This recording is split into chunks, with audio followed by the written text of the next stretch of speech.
हनुमान जी और भगवान विष्णु के सुदर्शन चक्र की रहस्यमय कथा। यह कथा बहुत कम सुनने को मिलती है, लेकिन पुराणों और संत परंपराओं में इसका उल्लेख मिलता है। यह कथा हनुमान जी की भक्ति, विनम्रता और अपार शक्ति को दर्शाती है।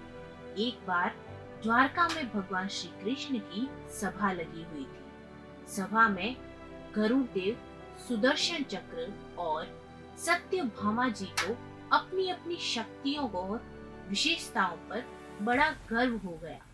गरुड़ सोचते थे कि उनसे तेज कोई नहीं उड़ सकता। सुदर्शन चक्र को अपनी अजेय शक्ति और अभिमान था। सत्यभामा जी को अपने सौंदर्य पर। भगवान श्री कृष्ण ने जब यह देखा तो उन्होंने तीनों का अहंकार दूर करने के लिए हनुमान जी को याद किया। हनुमान जी उसी क्षण द्वारका पहुंच गए। जैसे ही वे राजमहल की ओर बढ़े, द्वारका पर सुदर्शन चक्र ने उन्हें रोक लिया। चक्र ने कहा, बिना अनुमति कोई अंदर नहीं जा सकता।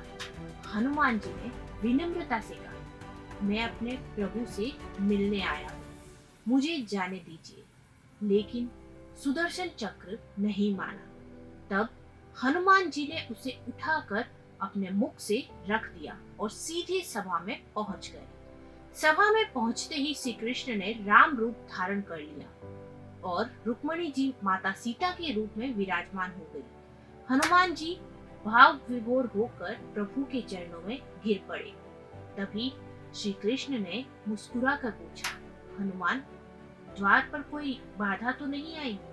हनुमान जी ने सरल भाव में उत्तर दिया, प्रभु, एक छोटा सा चक्र मार्ग में बाधा बन रहा था, इसलिए उसे साथ ले आया हूँ। इतना कहकर उन्होंने अपने मुख से सुदर्शन चक्र बाहर निकाला। यह देखकर सभा स्तब्ध रह गई। सुदर्शन चक्र का अहंकार उसी क्षण समाप्त हो गए। उधर गरुड़ देव को श्री कृष्ण ने हनुमान जी को बुलाने भेजा था। गरुड़ अपनी गति पर गर्व करते हुए उड़ चले, लेकिन जब तक वे पहुंचे, हनुमान जी पहले ही द्वारका पहुंच चुके थे। इससे गरुड़ का अभिमान भी टूट गया। और जब सत्यभामा जी ने देखा कि हनुमान जी माता सीता के रूप में केवल रुक्मणी जी को ही स्वीकार कर रहे हैं, तब उन्हें भी अपने सौंदर्य का अभिमान त्यागना पड़ा। इस कथा से हमें यह सीख मिलती है कि हनुमान जी की सबसे बड़ी शक्ति उनका बल नहीं, बल्कि उनकी विनम्र भक्ति थी। जहाँ अहंकार समाप्त होता है, वहीं सच्ची भक्ति प्रारंभ होती है। जय हनुमान।